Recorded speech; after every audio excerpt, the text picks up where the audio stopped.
Matukio ya mauaji na vitendo vya uhalifu vinaendelea kuripotiwa katika mji wa Uvira mkoani Kivu Kusini, mashariki mwa Jamhuri ya Kidemokrasia ya Kongo, licha ya kuondoka kwa makundi ya waasi wa M23 RDF AFC katika eneo hilo. Kwa mujibu wa vyanzo vya ndani, vitendo hivyo vinadaiwa kufanywa na watu wasiojulikana wenye silaha, hali inayozua hofu kubwa kwa wakazi. Inaelezwa kuwa tangu mwanzoni mwa wiki iliyopita, takribani watu watatu wameuawa kwa kupigwa risasi, huku matukio ya uporaji na unyanyasaji dhidi ya raia yakiendelea kuripotiwa. Licha ya juhudi za vikosi vya FARDC kwa kushirikiana na makundi ya wazalendo kudhibiti mji huo, hali ya usalama bado inaelezwa kuwa tete na yenye taharuki. Wakati huo huo, mwili wa mtu mmoja umeripotiwa kuokotwa katika eneo la Kakungwe karibu na ziwa Tanganyika mjini Uvira. Ni mwili wa mtu wenyewe tulilogotoa mai huku chini Kakungwe huku chini angandazi Grand Lake Kutanganyika. Ndio hiyo maiti ilogotana mpaka saa hii ingali pale bayabia mwenye nayo. Wananchi wa Uvira wametoa wito kwa mamlaka husika kuingilia kati haraka ili kurejesha amani na usalama. Hadi sasa hakuna takwimu rasmi zilizothibitishwa kuhusu idadi ya vifo tangu mwezi Januari mwaka huu. Shirika la waganga wasio na mipaka MSF limeripoti makumi ya watu waliojeruhiwa kwa risasi wamepokelewa katika vituo vya afya na hospitali katika wilaya ya Kalehe mkoani Kivu Kusini, mashariki mwa Jamhuri ya Kidemokrasia ya Kongo. Kwa mujibu wa MSF, baadhi ya majeruhi walilazimika kuhamishwa kwenda hospitali zenye uwezo zaidi kutokana na ongezeko kubwa la wagonjwa lililozidi uwezo wa vituo vya afya vya eneo hilo.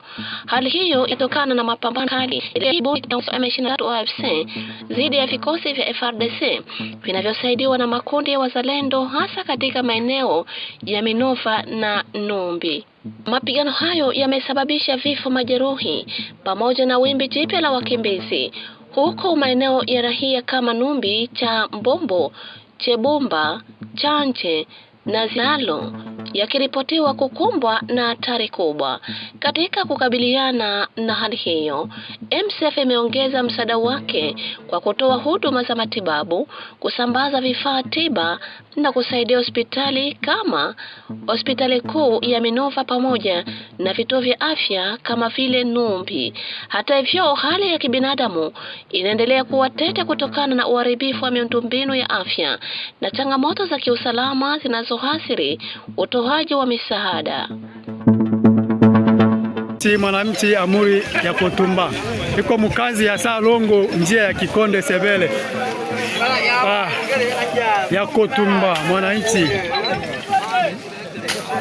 twingie tusaidie mzee mweta ati Asalongo ngila ya onde wale mamona wale mweta ati Salongo ngila ya onde mzee aitane ya Kutumba mwenyewe general.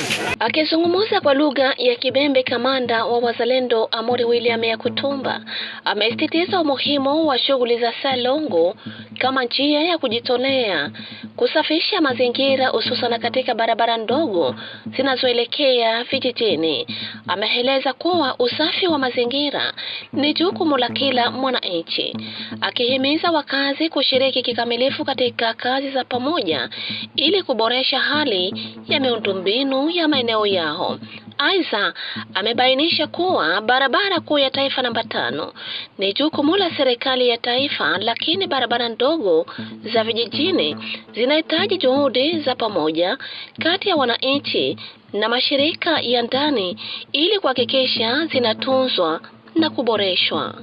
Toka sole barabara la wetu ndio tolo lebile bito nganje leo maseto nganje masebele ya barabara ebe boasi ndio population on ebe désenclavé ndio Lumbaka mitukaita emola on the road toshimona nibo hano kale kyakasana hano ndio ihoto de vie bino to abi mbwela oto nshima lo kubana Ora namna beli bito mitukani mangweta na ifungira bibi Onabona batu changana na wateleka chino chetonjela cha undala bala batenda mema ete ule msoshi na babula ituwe ni tangana ube mwenyewe ule mubunde ipanga juu ya jira ya ona ile morola ma ONG chama anga chile mutuma to chiuno lakini bamanga tabale na volonté ya développement ya chino route de cercle agricole chino route de cercle agricole to nabato watenda leta na ke balabala ya social pa shatumi ila route RN5 ya leta pa shatumi lakini betu wenyewe pamoja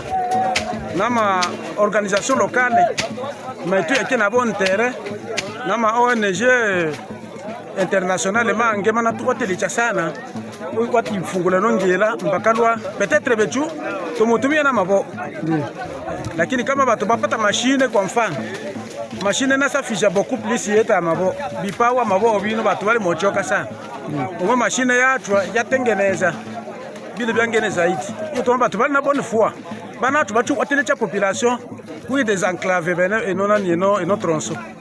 Wanafunzi wa kidato cha mwisho kutoka shule 3 wamesindikizwa na vikosi vya kulinda amani vya MONUSCO kutoka Guinea kuelekea Bunia kwa ajili ya kufanya mitihani ya awali ya examen d'etat iliyoanza Jumatatu Mei 4 mwaka 2026.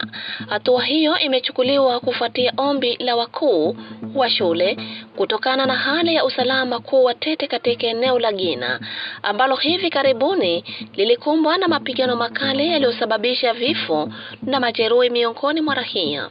Kwa mujibu wa taarifa, wanafunzi hao wataendelea kufanya mitihani yao hadi Mei 7, kisha wanatarajiwa kurejea Guinea chini ya ulinzi wa vikosi hivyo vya MONUSCO. Hatua hiyo imepokelewa kama jitihada muhimu ya kuhakikisha wanafunzi wanaendelea na masomo yao licha ya changamoto za kiusalama zinazoendelea katika maeneo hayo ya mashariki mwa Jamhuri ya Kidemokrasia ya Kongo DRC.